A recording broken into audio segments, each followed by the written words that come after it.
सर्व ग्रामस्थांनी या भागातली सर्व जनता आपलं हे आपलं त्याग आपण केलेलं कर्तृत्व आयुष्यभर स्मरणात राहील अशी मी आपल्याला ग्वाही देतो.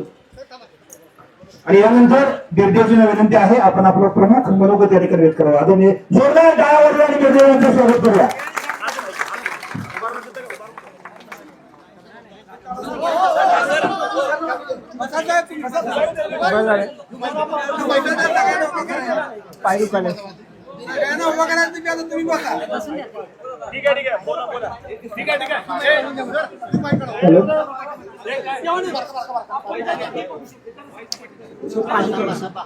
पाणी थोडं अरे बापरे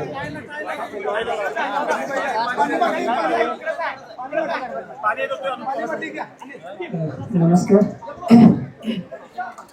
ऍक्च्युली माईकवर बोलण्याचा माझा पहिलाच हे आहे, त्यामुळे थोडंफार काही चुकलं वगैरे किंवा काही चुकीचे वगैरे शब्द गेले तर मला मी सुरुवातीलाच माफी मागतो. तुमच्यापेक्षा वयाने खूपच लहान आहे. सगळ्यात महत्वाचं म्हणजे असं मला वाटलं की यश म्हणजे आता या सिच्युएशनला असं मला वाटलं की परीक्षा वगैरे पास करणं सोपं असते आणि या सगळ्या गोष्टी सगळ्या हँडल करणं खूपच अवघड असते असं मला वाटतंय. आणि यमगे ग्रामस्थांनी ऍक्च्युली माझा रिझल्ट लागला 22 तारखेला. सुहासदा वगैरे सुनवडे सर वगैरे अजितदार वगैरे फोन केला मला की गावाला थोडं नियोजन करण्याची संधी द्या.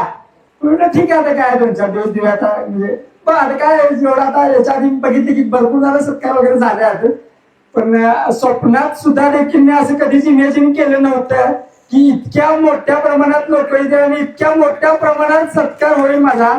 मी यमगे ग्रामस्थांचा आयुष्यभर या गोष्टीसाठी ऋणी राहील आणि मी एक आशा व्यक्त करतो की दरवर्षी आम्हाला असे पुन्हा पुन्हा मिरवणूक काढायची यमगे गावातील विद्यार्थ्यांनी संधी द्यावी असं मला एक मनापासून खूप वाटतंय. कारण यमगे गावाने आतापर्यंत 10वी केंद्रात म्हणा 12वी केंद्रात म्हणा खूप सारे टॉपर विद्यार्थी दिलेत आणि यापुढे यमगे गावातील विद्यार्थ्यांनी चांगलं काम करत राहावं असं मला वाटतंय.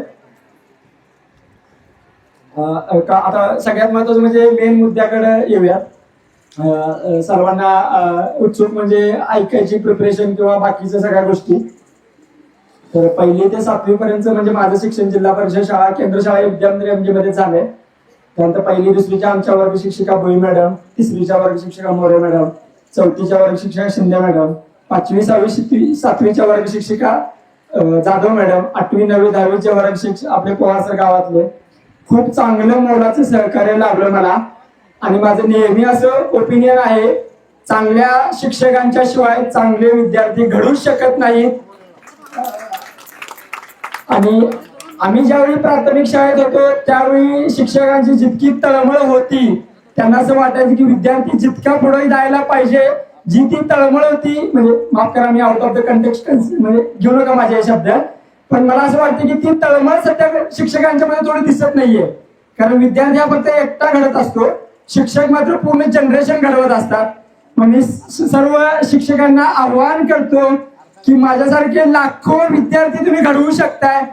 तुम्ही ठरवलं तर जगाचा कायापालट करू शकताय. पालकांच्या नंतर खूप मोठी व्यक्ती कोण असतील तर ते शिक्षक आहेत. सो माझ्या सर्व शिक्षकांना मी खूप खूप आभारी आहे आणि सर्व शिक्षकांना आव्हान ही देखील आहे की खूप तळमळीने जिद्दीने सर्व विद्यार्थ्यांना शिकवावं. त्यानंतर ऍक्च्युली माझं 11-12चं कॉलेज शिवराज विद्यालय ज्युनियर कॉलेज मुरगुडला झालं. ऍक्च्युली खूप डिफिकल्ट सिच्युएशन होती 11-12ला ऍडमिशन घेणं. सुरुवातीला थोडा वेळ देवचंद ऍडमिशन घेतलं, त्यानंतर थोडा वेळ मुरगुडला पण गेलो, पण काय थोडं खूप जास्त भीती वाटायला लागली. आणि मग ठीक आहे म्हटलं शिवराज पण मला ऍडमिशन देताना सुरुवातीला नकार देता, मग तिकडे सरांनी थोडीशी हेल्प केली ऍडमिशन घ्यायला वगैरे. शिवराज पण मला ऍडमिशन दिलं. त्यानंतर 11-12ला रविवारी चॅरिटेबल ट्रस्ट आणि राजेंद्र हजारे यांनी मला मार्गदर्शन केलं, आर्थिक मदत केली. त्यानंतर सीईटीला चांगले मार्क पडले. असं वाटलं नव्हतं की सीओपी सारख्या चांगल्या कॉलेजमध्ये ऍडमिशन मिळेल. महत्वाचा मुद्दा हाच की सीओपी सारख्या नामांकित कॉलेजमध्येच हे एक्सपोजर भेटते. सर्व विद्यार्थ्यांना मी आवाहन करतो की सर्वांनी म्हणजे बघा म्हणजे माझं ओपिनियन व्यक्त करतो, सर्वांनी 11वी 12वी सायन्सच करावं. सायन्स इतकी तुमची पर्सनॅलिटी डेव्हलप करते त्या प्रमाणात आर्ट्स किंवा कॉमर्स करत नाही असं माझं वैयक्तिक ओपिनियन आहे. आउट ऑफ कंटेक्स्ट म्हणजे घेऊ नका या गोष्टी. आणि सगळ्यात महत्त्वाचं म्हणजे कॉलेजमध्ये ऍडमिशन झालं आणि कॉलेजमध्ये असताना मला फाउंडेशन फॉर एक्सलन्स आणि काउन्सिल ऑफ इंडिया यांनी 2 CSR थ्रू वार्षिक 40,000 प्रत्येकी 40,000 स्कॉलरशिप प्रोव्हाइड केली. स्कॉलरशिप देत असतानाच मी सुद्धा स्कॉलरशिप सेक्शन मध्ये कॉलेजच्या कमवा आणि शिका योजनेमध्ये एका तासाला 60 रुपये मला देत असायचे. मी काम करत होतो त्यावेळी. सो जितकं जमल तितकं काम करायचं, कारण थोडं नाश्त्याचा वगैरे पण खर्च काढायचा होता आपल्याला. सो त्या गोष्टी केल्या. पण मी वाहिले आमच्या कॉलेजमध्ये गोठलं आहे. मग अक्षयची ओळख झाली. अक्षय आमच्या कॉलेजमध्ये माझ्या 2 वर्ष सिनियर आहे, पण आता अक्षयच म्हणतो त्याला. आणि म्हणजे काय वेळेस अक्षय म्हणते आता, त्यामुळे ठीक आहे आता. आणि अक्षय माझा ऑर्गनायझर होता ऍक्च्युली काय कॉलेजचा, म्हणजे बोटिंग शिकवायचा आम्हाला, सिनियर होता. पण ऑर्गनायझरचं रूपांतर मैत्रीत झालं, मैत्रीचं रूपांतर भावामध्ये झालं. सख्या भावासारखं मला वागणूक दिली. वहिनी म्हणजे माझे पेपर वगैरे व्हायचे तेव्हा अक्षय आणि वहिनी माझ्यासोबत जेवायला वगैरे यायचं, कारण थोडं एकटं वगैरे म्हणजे युपीएससीच्या प्रिपरेशन जर्नीमध्ये थोडा एकटाच प्रवास असतोय. कारण जगण्याच्या success has many fathers but स्ट्रगलला कोणी जवळ करत नसते ऍक्च्युली. सो माझं सगळ्यांना आव्हान हेच आहे की जे विद्यार्थी झगडत आहेत त्यांना समाजाने उचलून घेतलं पाहिजे. म्हणजे जसं म्हणजे भरपूर शिक्षकांनी काहीतरी आव्हान केलं असं मला वाटतं. म्हणजे कोणतरी मला ऍक्च्युली फोन केला होता, मला वाटतं मॅडम काय कोणी फोन केला होता माहित नाही. त्या म्हणाले की 7वी पर्यंत विद्यार्थी चांगला असतोय किंवा 10वी पर्यंत विद्यार्थी चांगला असतोय, पण त्या विद्यार्थ्याचं पुढे काय होतं हे शिक्षकांच्याकडून थोडंसं विसरून जातं असं म्हणजे त्यांनी व्यक्त केलं. म्हणून मला शिक्षकांना एवढंच आव्हान आहे की मानसिक सपोर्ट म्हणा किंवा आर्थिक सपोर्ट म्हणा, जितका तुम्हाला जमेल तितका तुम्ही चांगल्या विद्यार्थ्यांना करा. कारण शेवटी विद्यार्थी घडला तर समाज घडतो, समाज घडला तर देश सुधारतो. आता coming to my UPSC preparation, म्हणजे युपीएससी करायचं 2017-18 मध्ये सीओएपी मध्ये एकाच वर्षी 15 विद्यार्थ्यांचं युपीएससीच्या फायनल लिस्ट मध्ये सिलेक्शन झालंय. मला असं वाटलं की आपल्याकडे गावाकडे झालेली पोरं आहेत, माझ्यासारखेच पर्सेंटेज वगैरे घेतलेले आहेत, माझ्यापेक्षा काहींचा CGPA कमी पण होता. मग थोडं असं वाटलं की आपण पण तयार करू शकतो. लहानपणापासून थोडं प्रशासकीय अधिकारी व्हायची अशी इच्छा होती, पण युपीएससी वगैरे करायचं हे नक्की माझं कॉलेजमध्ये म्हणजे सीओएपी मध्ये असताना 3rd इयर 4th इयरलाच ठरलं. सो मग त्यावेळी थोडे NCERT वगैरे वाचायला चालू केल्या. आणि गावाकडच्या मुलांना थोडं असं वाटत असतं की थोडं इंग्लिश वगैरे वीक आहे. माझं 10वी पर्यंत शिक्षण मराठी मीडियम मधूनच झालंय आणि आता मला सार्थ अभिमान वाटतोय. आणि महाराष्ट्र शासनाने मराठीच्या उद्धारासाठी अजून चांगली पावलं घेतली पाहिजे असं मला नक्की आणि खूप मनापासून आणि तळमळीनं वाटतंय. आणि शासनानं जिल्हा परिषदच्या शाळांचं सशक्तीकरण करायला पण पाहिजे असंही मला वाटतंय. कारण सध्याची जिल्हा परिषदेच्या शाळांची परिस्थिती बघा, आमच्या 2-2 तुकड्या असायच्या, आमच्या आधी 3-4 तुकड्या असायच्या. अद्याप त्या एक पण म्हणजे तुकडी भरत नाही इतके विद्यार्थी जिल्हा परिषद शाळांमध्ये राहतात.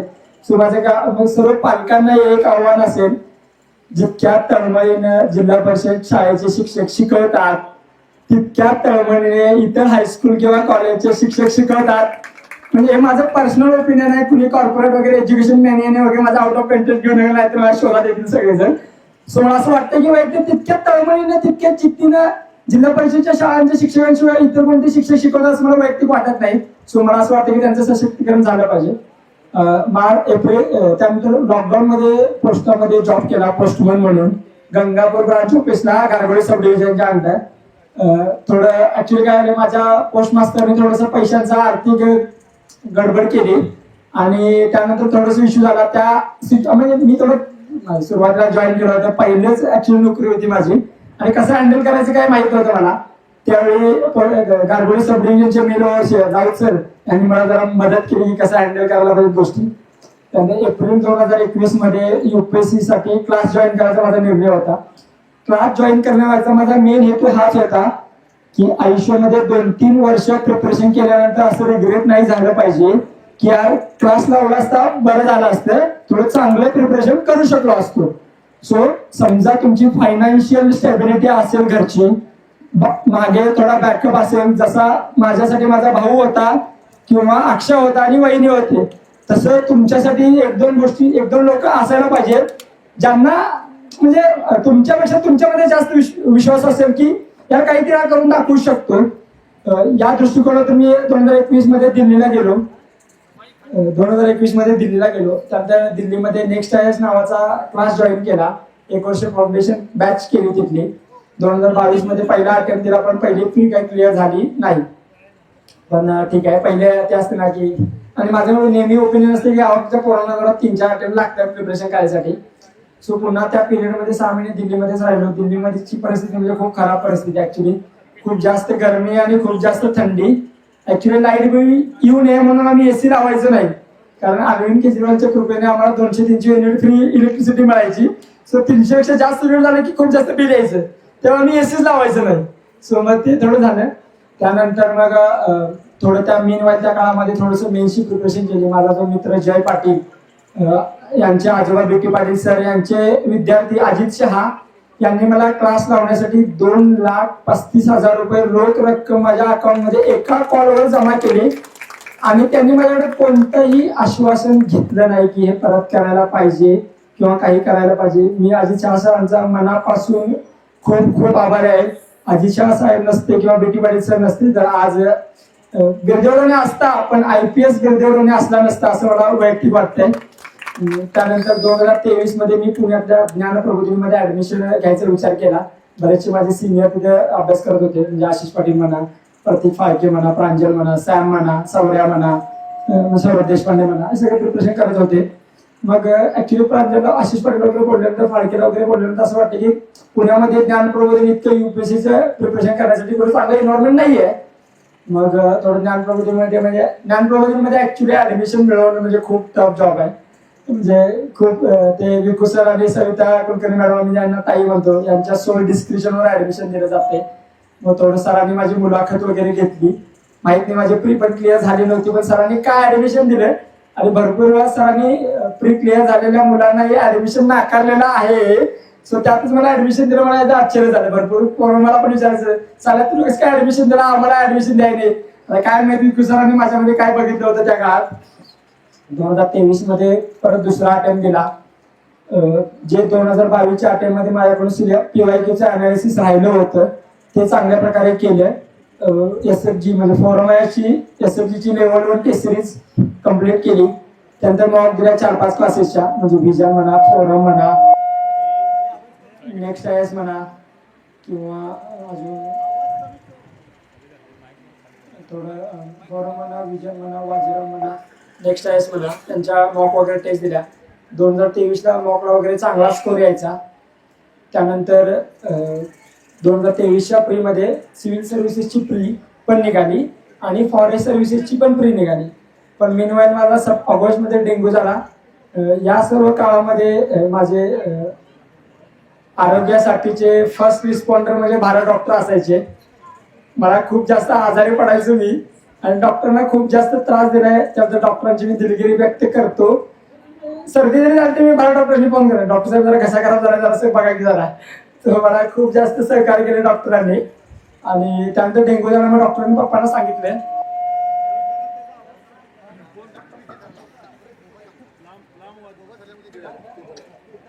त्यानंतर डॉक्टरांनी सांगितलं की गावाकडे या. आमच्या डॉक्टरांच्यामध्ये ऍडमिट झालो.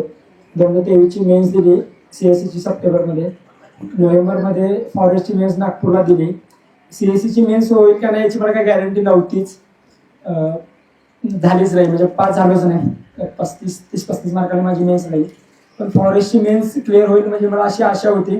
माझे खूप चांगला मित्र निशांत आणि अक्षय वळे याची मेन्स क्लिअर झाली होती. खूप जास्त वाईट वाटलं. ते 15 दिवस खूप जास्त डिप्रेशनमध्ये गेलो. पण असं वाटलं होतं की लीड राहू दे, पण ऍटलीस्ट इंटरव्ह्यूचा तरी कॉल येईल असं वाटलं होतं मला वैयक्तिक. पण आलं नाही. ऍक्च्युली खूप वाईट वाटलं मला. पण मग त्यानंतर निशांत वगैरे सांगितले की मग पुन्हा एकदा 2024च्या प्रिलिमची तयारी केली.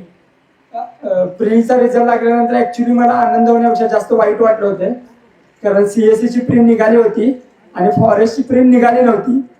तर मला वाटते खराब सरांनी मला शिवा दिल्या होत्या, साल्या माझी प्री नाही निघाली रडा लागलायस तू, आणि तुझी प्री निघून पण तू रडा लागलायस, म्हणून मला शिवा दिल्या होत्या. सो मग ते कारण त्यावेळी थोडं सिच्युएशन पण तशी होती. जॉब हवा होता थोडं, म्हणजे घरून काही त्रास वगैरे नव्हता, काय प्रेशर वगैरे नव्हतं. पण ते स्वतःला लाज वाटत राहत्या की यार की 2-3 वर्ष झाल्यात, जॉब वगैरे पाहिजे आता. सो मग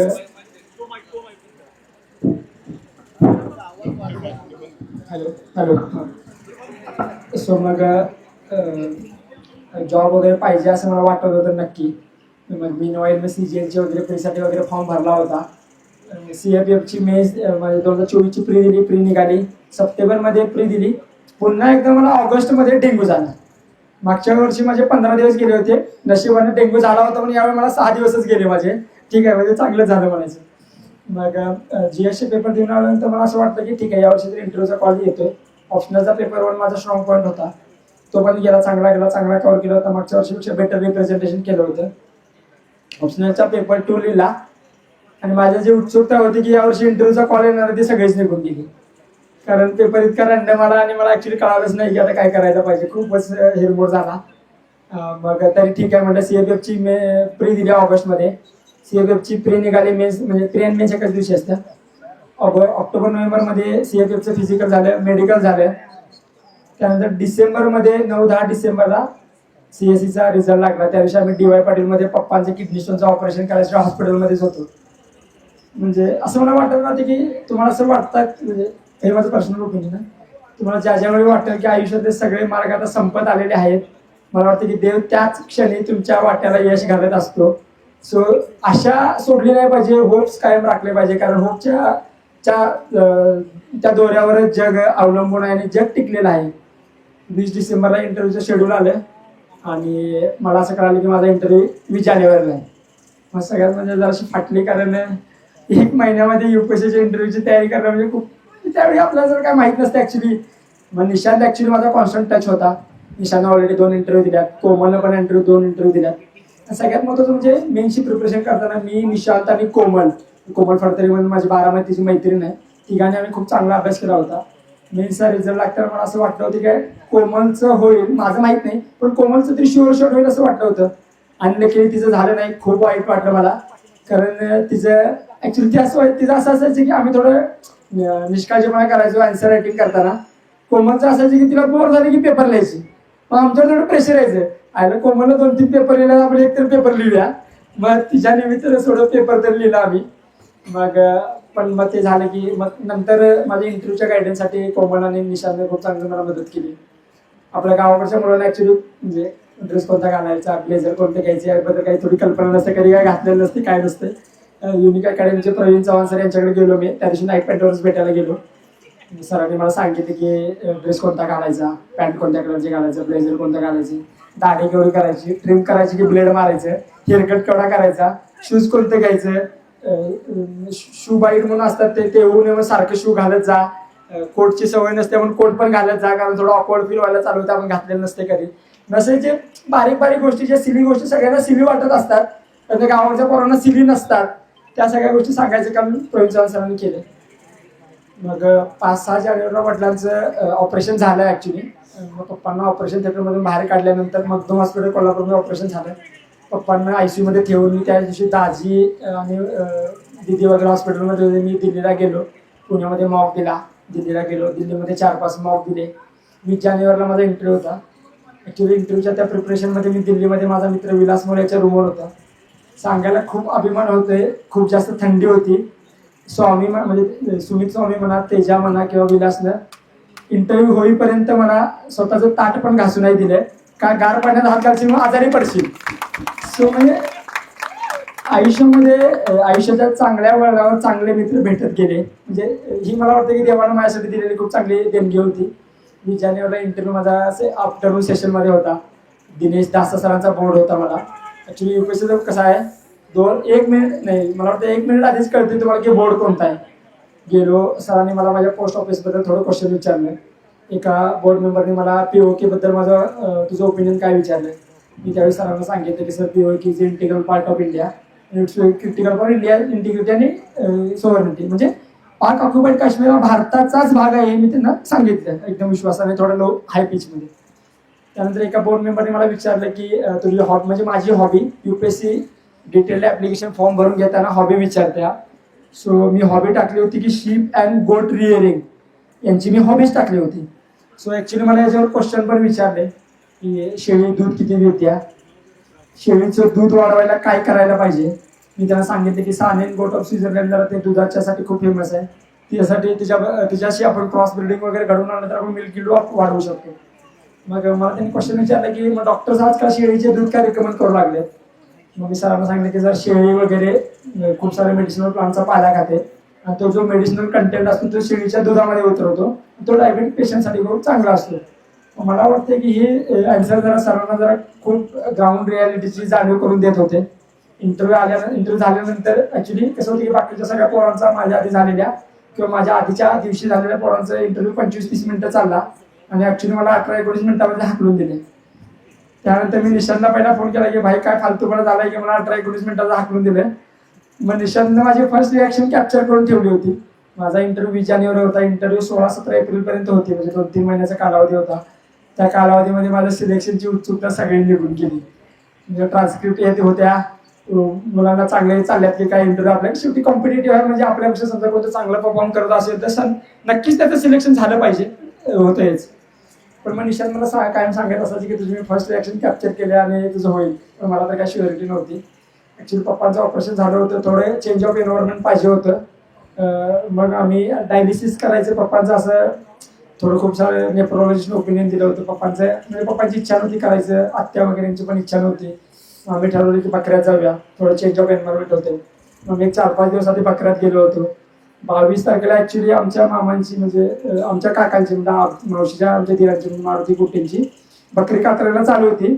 मी आणि माझा मावस भाऊ मारू कुटे गाडीवरने गेलो आणि आमच्याकडे ॲक्च्युली जरा खानापूरला जायचं. मग 4 वाजता बकरी कातरायची म्हणजे बकरी कातरायला चालू होती आणि 4 वाजता सोडायची आणि खानापुरात जाऊन जरा साहित्य घेऊन यायचं ठरलं होतं.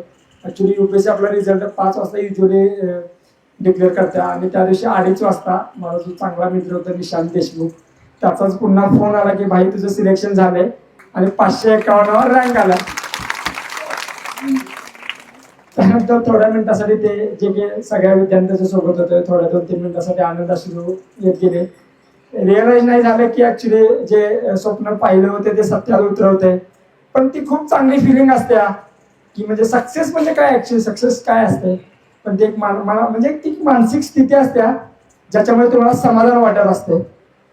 सक्सेस फक्त म्हणजे UPSC मध्ये सिलेक्शन हेच सक्सेस नाहीये, पण कोणत्या क्रीडा क्षेत्रामध्ये अतुल्य कामगिरी करणं, म्युझिक, संगीत, डान्स या सगळ्या, स्विमिंग, कोणत्याही क्षेत्रामध्ये तुम्ही चांगली कामगिरी करणे, सर्वोच्च पदावर पोहोचणं हे म्हणजे सक्सेस आहे. फक्त अभ्यासात हुशार असणंच म्हणजे सक्सेस नाही असं मला वाटलं. मग त्यानंतर खूप जास्त फोन येऊ लागले. एका दिवशी 2-2 हजार फोनचा मिस कॉल करू लागला. सगळे खूप म्हणजे मला जितके पॉसिबल होते तितके मी फोन अटेंड केले. ज्यांचे फोन अटेंड नाही झाले किंवा ज्यांना मी परत नाही कॉल केले त्यांची मी खूप दिलगिरी व्यक्त करतो. नंतर खूप सारे TV मीडियाला मी बाईट वगैरे दिले, खूप सारे YouTube चॅनलला बाईट वगैरे दिले. म्हणजे ऍक्च्युली मी त्या दिवशी बकऱ्यात होतो, त्यानंतर TV मीडियावर बकऱ्यात आले. सांगायचा उद्देश हाच, म्हणजे to clear the some things किंवा to clear the air some, म्हणजे काही मिसकन्सेप्शन स्प्रेड झालं. ज्या दिवशीपासून मी माझी प्रिपरेशन चालू केली एप्रिल 2021 पासून, त्या दिवशी मी कधीही 1 किंवा 2 महिने बकरी राखायला गेलेलो नाहीये. फुल टाइम UPSCची प्रिपरेशन पुणे किंवा दिल्लीमध्ये राहूनच केलेली आहे. गावी आलो तरी मी खूप 1 किंवा 2-3 दिवसच राहायचो. टल्ल्या मला सारखं विचारायचं 2-3 दिवस झाले की बिरदा अजून किती दिवस झाले राहणार गाव, जा की गप लोक. तर पप्प्या वगैरे पण असायची. त्यामुळे तेच असायचं की सगळ्यात महत्त्वाचं म्हणजे आमच्या मंडळाचे पोरं खूप भारी आहेत. खूप म्हणजे मंडळ खूप लहान आहे आमचं सुवर्ण तरुण मंडळ, पण एकदम जीवाभावाला साथ देणारे पोरं आहेत. आजीलांच्या घरात काय रोज आम्ही रात्री जेवण झालं की टाइमपास करत बसायचो. आजीलांचं घर म्हणजे आमच्या मंडळाचं घर असं झालं ऍक्च्युली. आणि मग तसं झालं. आणि हे म्हणजे सांगायचे उद्देश, फुल टाइम कधी मी म्हणजे फुल टाइम बकरी टाकलेली नाही आहे, फुल टाइम UPSCची प्रिपरेशन केलेली आहे. प्रिपरेशन करण्यामागे म्हणजे 10वीला 96% मार्क आहेत, 12वीला 91% मार्क पडलेले आहेत. UPSCच्या प्रिपरेशनचा अभ्यास म्हणजे रेग्युलर 6 ते 8 तास अभ्यास व्हायचा माझा रेग्युलरली. माझं नेहमी फोकस असायचं की म्हणजे एका दिवशी 10 तास वगैरे किंवा 15 तास वगैरे, म्हणजे टू बी ऑनेस्ट 15 तास किंवा 16 तास कधीच अभ्यास केला नाहीये मी, हे ठामपणाने सांगतोय. आणि याची सत्यता जर तुम्हाला पडताळून पाहिजे असेल तर माझ्या कोणत्याही लायब्ररीतल्या मित्राला विचारू शकताय तुम्ही, माझ्या माग आहे. सो तर अभ्यास करण्यासाठी एक चांगलं ॲप शोधून काढलं होतं माझ्या मित्रांना, आदित्य नवळेने. YPT म्हणून एक प्ले स्टोअरवर ॲप आहे. तळेकर वगैरे आम्ही सगळ्यांनी एक 10-15 लोकांचा ग्रुप बनवला होता आणि अभ्यासाला बसलं की ते YPT चालू करायचो. म्हणजे ते आपलं बाकीचे ॲप वापरू देत नव्हते आम्हाला, टाइमपास व्हायचं नाही मोबाईलवर. मग समजा नवाळे सकाळी 6ला आला आणि मी 9ला गेलो तर मग तिथं दिसायचं की आयला नवाळे 2-3 तास जास्त अभ्यास केला वाटतं आणि आपल्याला तर जास्त बसायला लागते वाटतं. ही थोडी हेल्दी कॉम्पिटिशन होत गेली ऍक्च्युली. म्हणजे कॉम्पिटिशन असायला पाहिजे पण हेल्दी असायला पाहिजे. एकमेकांना खूप सपोर्ट पण करायचो. सांगायचं तात्पर्य हेच की